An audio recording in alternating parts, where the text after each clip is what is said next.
بسم اللہ الرحمن الرحیم۔ ناظرین السلام علیکم، میں ہوں عمر برلاس اور آپ دیکھ رہے ہیں عمر برلاس اپڈیٹس۔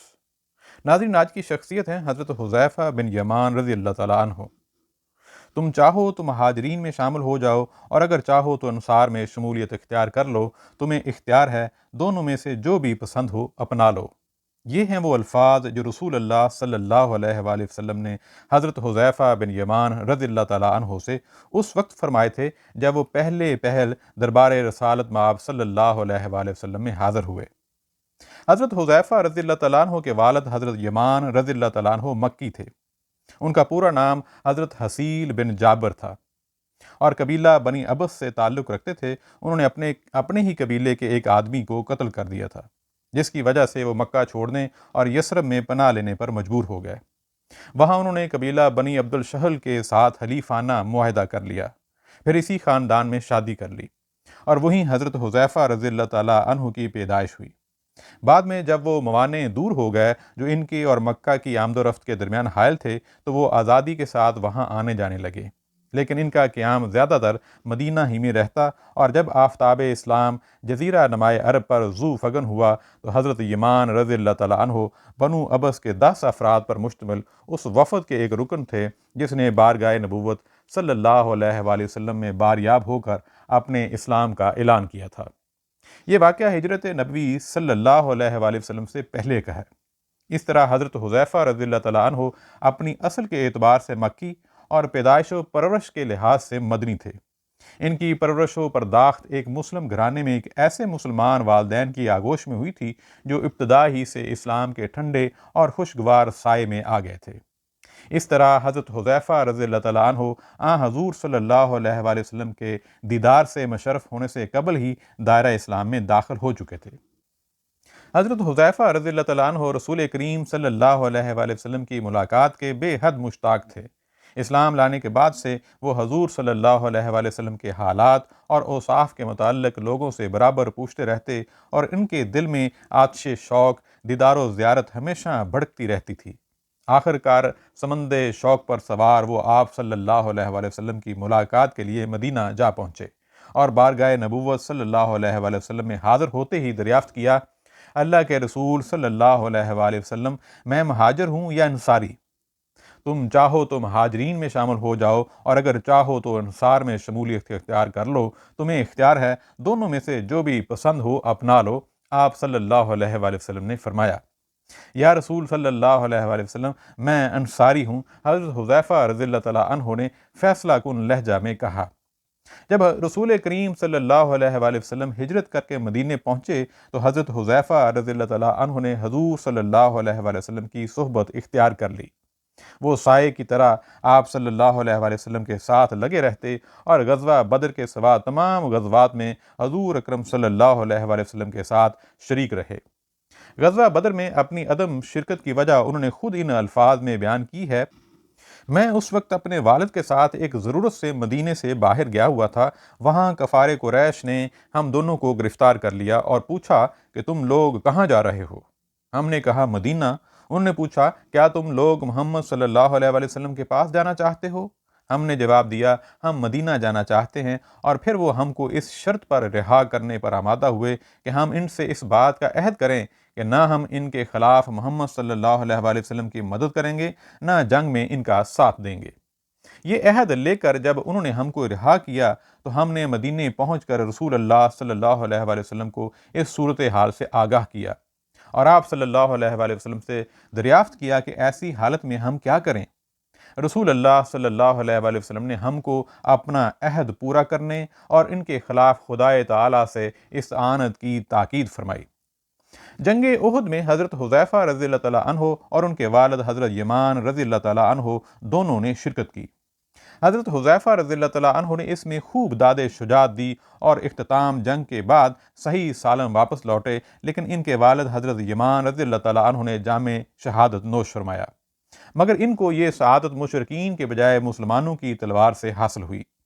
ہوا یہ کہ اس غزوہ کے موقع پر رسول اللہ صلی اللہ علیہ وآلہ وسلم نے حضرت یمان رضی اللہ تعالیٰ عنہ اور حضرت ثابت بن وقش رضی اللہ تعالیٰ عنہ کو عورتوں اور بچوں کے ساتھ ایک محفوظ جگہ میں چھوڑ دیا، کیونکہ یہ دونوں حضرات کافی ضعیف اور سن رسیدہ تھے۔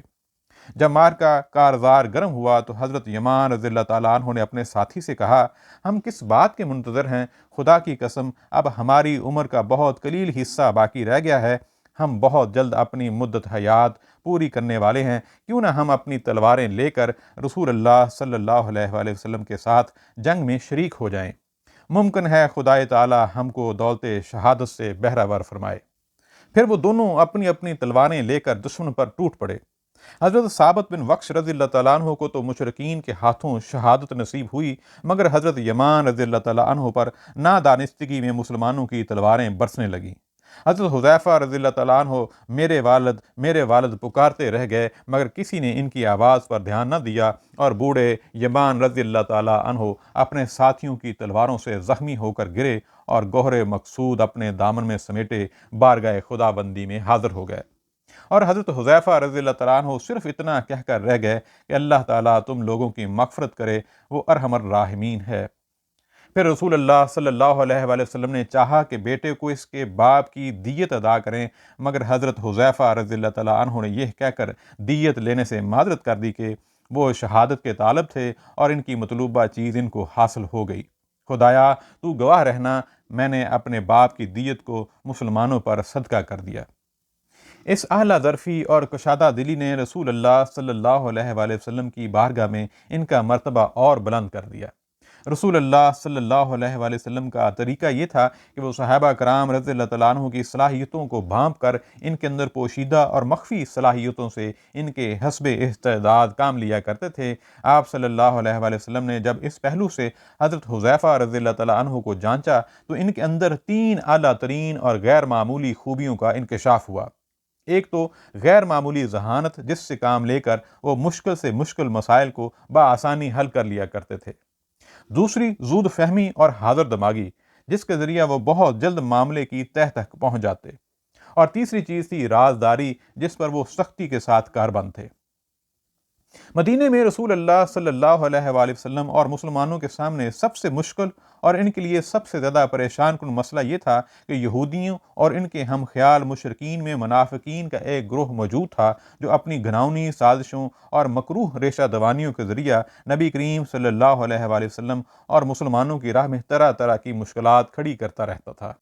اس لیے آپ صلی اللہ علیہ وآلہ وسلم نے حضرت حذیفہ رضی اللہ تعالیٰ عنہ کو ان تمام منافقوں کے ناموں سے آگاہ کر دیا تھا، اور ایک ایسا راز تھا جس سے حضرت حذیفہ رضی اللہ تعالیٰ عنہ کے سوا کسی دوسرے کو مطلع نہیں کیا تھا، اور یہ خدمت ان کے سپرد کی تھی کہ وہ ان منافقین کی سرگرمیوں اور ان کی حرکات و سکنات پر برابر نظر رکھیں اور ان کی طرف سے پیش آنے والے خطرات کا سد باب اور تدارک کریں۔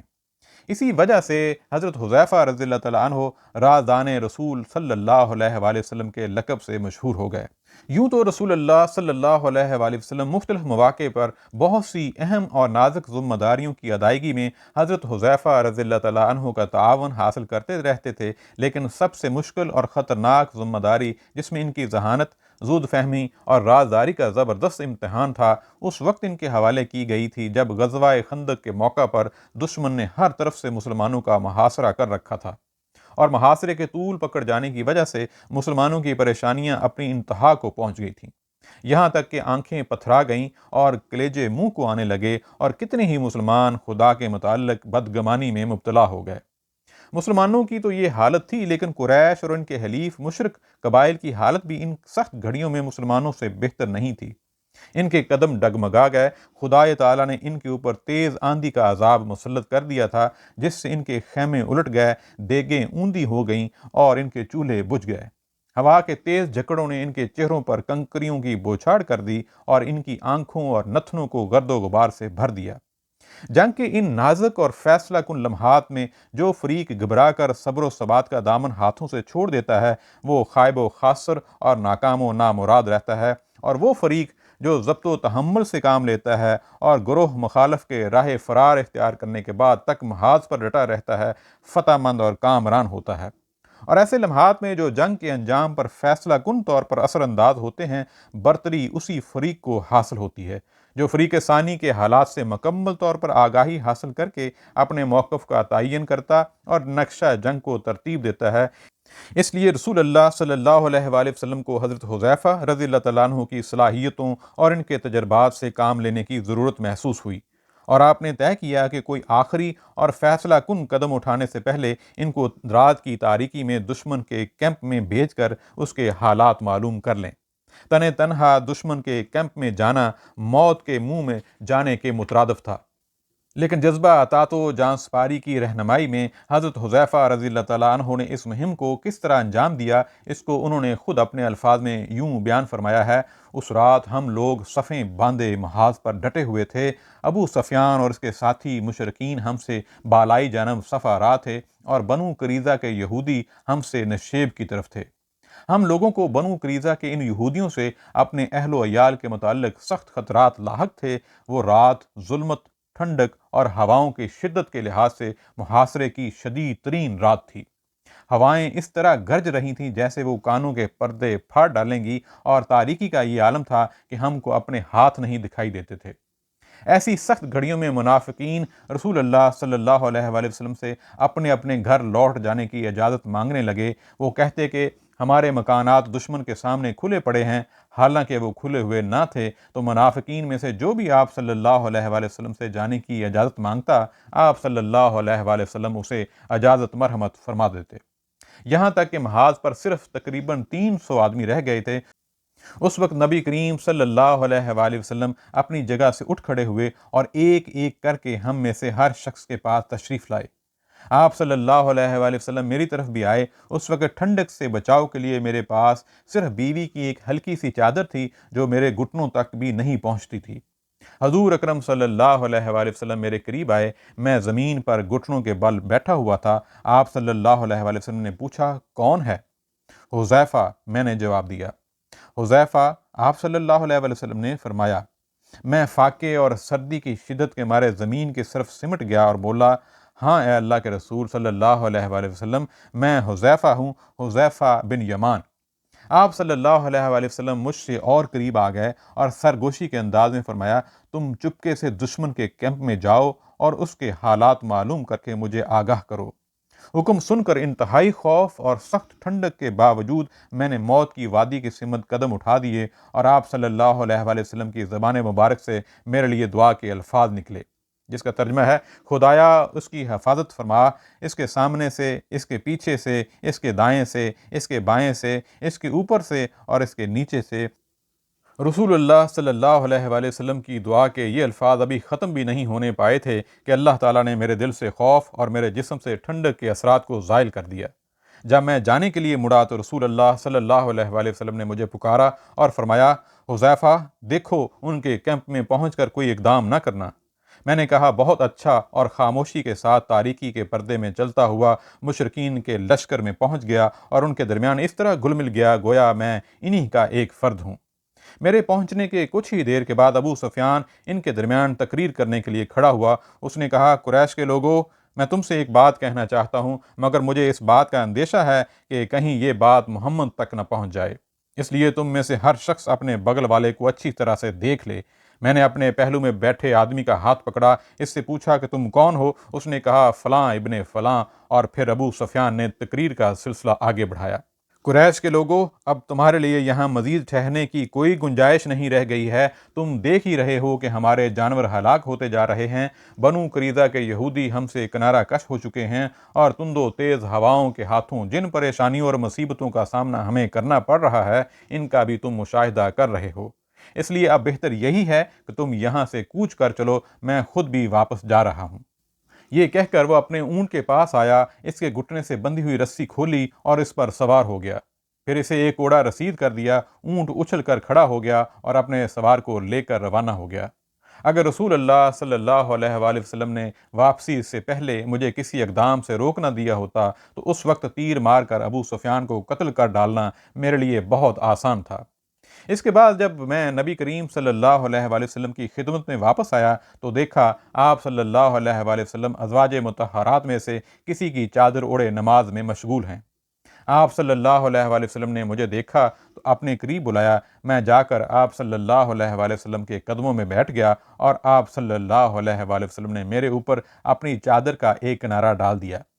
میں نے پوری رپورٹ خدمت اقدس میں پیش کر دی، جسے سن کر آپ صلی اللہ علیہ وآلہ وسلم بہت خوش ہوئے، اس پر اللہ کی تعریف کی اور اس کا شکر ادا کیا۔ حضرت حذیفہ بن یمان رضی اللہ تعالیٰ عنہ زندگی بھر منافقین سے متعلق رسول کریم صلی اللہ علیہ وآلہ وسلم کے رازوں کے امین رہے۔